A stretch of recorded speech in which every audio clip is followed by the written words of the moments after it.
ચાલો ત્યારે હવે આપણે સમલાયાપુરા ગામની સ્નેહ મિલન એટલે ઉજાણીમાં જઈએ। સવારે 6 વાગે અમે બસમાં ચડી ગયા। પછી અમે પાણીના 2 કેલબા પણ લઈ લીધા છે લક્ઝરીમાં। કરશનબા ને બધા બેસી ગયા છે। અત્યારે હાલ અંદર આખી લક્ઝરી ફૂલ હિચોહિચ ભરાઈ ગઈ છે। દરેક સોફામાં 3-3 ને 4-4 ને 2-2 જેવી સંખ્યામાં બધા ગોઠવાઈ ગયા છે। 4 ટી સ્ટોલ પર ઊભી રહી મારી બસ અમદાવાદ। આ આવી ગયા આપણે અમદાવાદમાં કેસર ફાર્મ હાઉસે। કેસર ફાર્મ હાઉસે અમારું નાસ્તાનું અને પિકનિકનું જે ત્યાં આયોજન રાખેલું હતું। ત્યાં અમે રાજુભાઈ ખમણ લઈને આવ્યા છે, ખમણ વઘારે છે।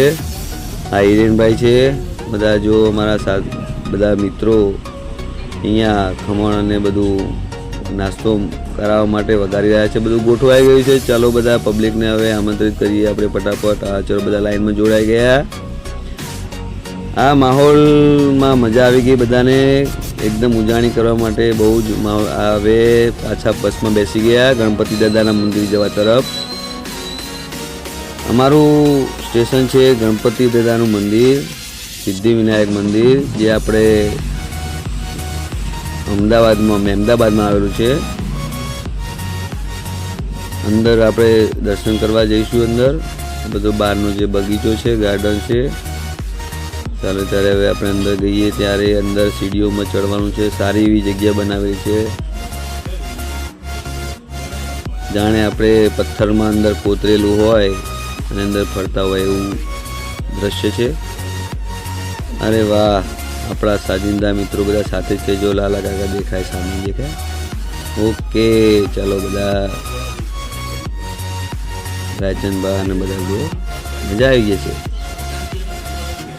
હવે અહીંયા આપણે બધા મંદિરમાં આપણા જે ગામના ઉજાણીના સદસ્યો હતા એ બધા ગોઠવાઈ ગયા છે અને ભજન બધા કીર્તન કરતા હતા।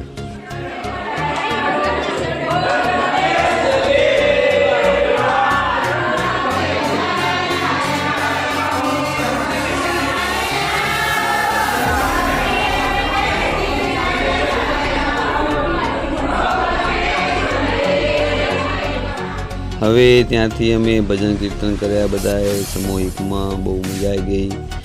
ત્યાં પછી અહીંયા જ્યાં સાથિયા કરવાનું મહત્ત્વ છે, ઊંધા સાથિયા કરવાના। તમારા જેના પણ લગ્ન થયા હોય એ થઈ જાય પછી સીધો સાથિયો કરવાનો। આ શંકર ભગવાનનું મંદિર આવ્યું અંદર, બીજા માળે છે નીચેથી। આ બધા મિત્રોના ફોટોગ્રાફી કરી અમે, બધા સેલ્ફી લીધા મંદિરમાં। પછી અહીંયાથી નીચે એક્ઝિટમાં અમે નીકળવા માટે ત્યાંથી નીકળી ગયા દર્શન કરીને। ત્યાંથી નીચે ઉતરતા બધા ફોટા છે, આ કન્ટ્રી વગાડવાનું। ત્યાં પછી જો બધા ફોટા પીક લીધા હતા, ત્યાં આગળ બહુ મજા આવી ગઈ હતી।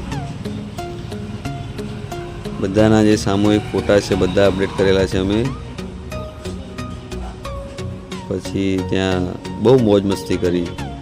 હજુ તો આપણે બાકી છે ગાર્ડનમાં જઈને રમત ગમત કરવાની છે। આ બધા બસમાંથી ઉતરી ગયા, ચલો ગાર્ડને પાછા પરત પહોંચ્યા। ત્યાં શાકભાજી જો બકાકા કેમ ઉપાડીને ફરે છે। જમવાનું તૈયાર થઈ ગયું છે મિત્રો, જમવા માટે બધાને પીરસવા માટે બેસી ગયા છે। બધા જમવા બેસી ગયા છે। બધા ગ્રામજનો જમી રહ્યા છે। બધા ખૂબ સરસ રીતે એવી મોજ અને મસ્તી માણીને ભાઈ એક દિવસ માટે બહુ મજા આવી ગઈ। આવું એક આયોજન કરવું જોઈએ દર વર્ષે, કારણ કે એમાં શું છે જો આ રમત ગમત કરી બાળકોને પણ ઉત્સાહ રહે। એક દિવસ ગામમાં આપણે બધાને મળીએ અને આવી પ્રવૃત્તિ કરીએ એટલે આપણે અહીંયા એક ટાઈમ સ્પેન્ડ કર્યો કહેવાય। કારણ કે બધા દૂર દૂર રહેતા હોય, કોઈ મહેસાણા રહે, કોઈ પાટણ રહે, કોઈ ગામમાં રહેતા હોય, જે મતલબ આજ અમદાવાદમાં રહેતા હોય, એ બધાને એકત્રિત કર્યા અને બધા મળ્યા। કારણ કે સુરતવાળા તો ત્યાં અંદર બધા હોય જ છે, ત્યાં ઉજાણી કરે છે, પણ ગામવાળાની ઉજાણી આ રીતે બહુ મજા આવી ગઈ, આનંદ આવી ગયો। બધા રમત ગમતમાં આંખે પાંટાની રમત ચાલુ છે।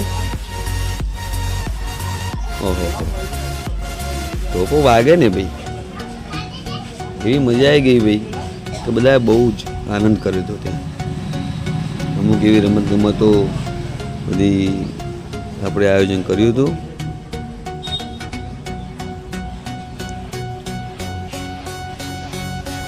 આ રમતોનો કોઈ આનંદ જ અલગ હતો. ડીજે સાઉન્ડ સાથે અમે ખૂબ રમત ગમતો રમ્યા. ગામના વડીલો બધા સામે બેસીને જોયું. બધા જો બાળકો સાથે બાળકોની મમ્મીઓ પણ રમત ગમતમાં ભાગ લીધા.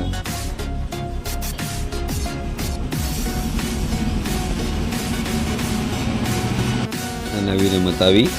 આ રમતમાં આપણે 5 વસ્તુ મૂકી હતી. એના નામ બોલવાના હતા ઊંધું ફરીને. ધારો કે બટાકો છે, ડુંગળી છે, આદુ છે, ટામેટું ને મરચા. જેના જે વધારે નામ બોલે એનો નંબર આવે. આ બધા આવી બધી અમુક ઘણી આપણે માઇન્ડ માટે એની એક પઝલ્સ બધી રાખી હતી નવી નવી. આ નવી રમત આવી એમાં બધા આંકડા લખ્યા હતા. જે પાછળ બીજા આંકડા લખતા હોય એમાં તમારો ગેસ કરવાનો કયો આંકડો લખ્યો છે. સાચો હોય તો એને ઇનામ મળે. 3 રાઉન્ડ બધાના ફેરવ્યા હતા આપણે 3 વખત. મતલબ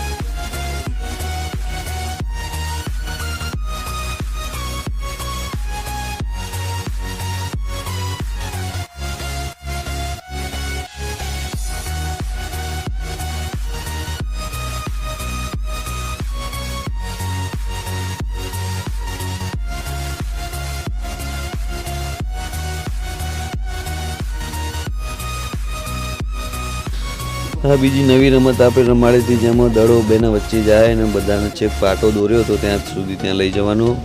જે પહેલાં પહોંચે એનો નંબર આવે. કપલ ગેમ હતી આ બધી.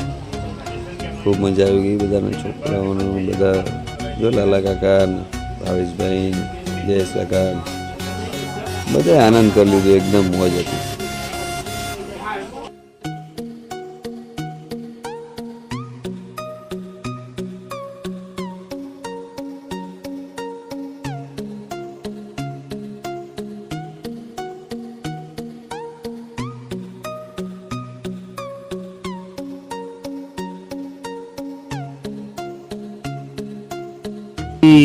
આ બધી રમતો રમ્યા પછી સંગીત ખુરશીનું રમતનો વારો લીધો. એટલે અમારા જે ફાર્મ હાઉસના માલિક હતા એમને ઇનામ ગોળ જાહેર કર્યા હતા.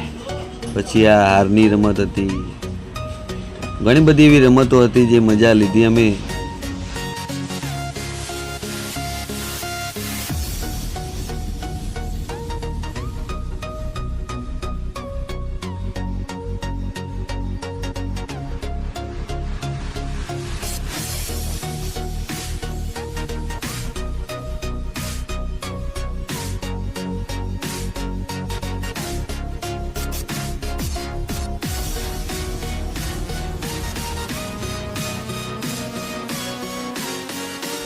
બધી રમતો રમી રહ્યા પછી જે દાદા હતા એમનું અમે સન્માન કર્યું. ફાર્મ હાઉસના માલિક હતા એ. પછી રાજચંદભાઈ બે શબ્દ કીધા ઉજાણી વિશે. આપણે ગામમાં દર વખતે ઉજાણી કરવી પડે. બહારનું સન્માન કર્યું. પછી આપણે થોડા જે ઇનામો જે બધા જાહેર કર્યા હતા એમની, ધારો કે સંગીત ખુરશીમાં બધાને ઇનામ વિતરણ કર્યા. અને બધાને ગ્રામજનોને તમામ જે ભાગ લેનારા હતા જે બધાને એમાં કંપની તરફથી એમને પેનો આપી. પેનો સારી એવી હતી. અને બધા દાદાએ બધા છોકરાઓને અને બધા જે આપણા સદસ્યો હતા બધાને પેનો આપી. અને પછી ગરબા ગાયા. બાકી ગરબામાં તો ખબર જ છે, આપણા ગામનો ગરબામાં તો નંબર જ આવે. એમાં કાંઈ ઘટે નહીં. ગરબાની માહોલ તો જામે જ. જ્યાં સુમલાપુરા ગામ હોય ત્યાં ગરબામાં કંઈ કોઈને કશું ના કે ભાઈ ઇત્તા ખાડા પાડે. હા ભાઈ, બહુ મજા કરી બધાએ.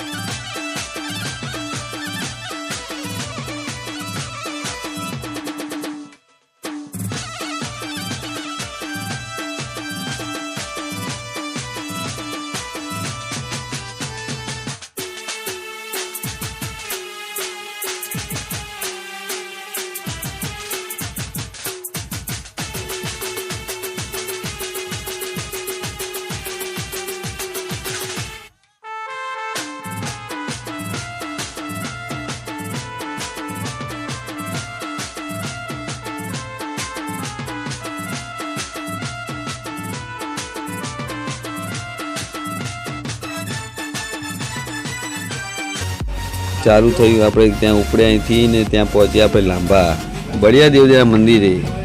બળિયા દેવના મંદિરે ગયા. ત્યાં જો સરસ લોકેશન હતું.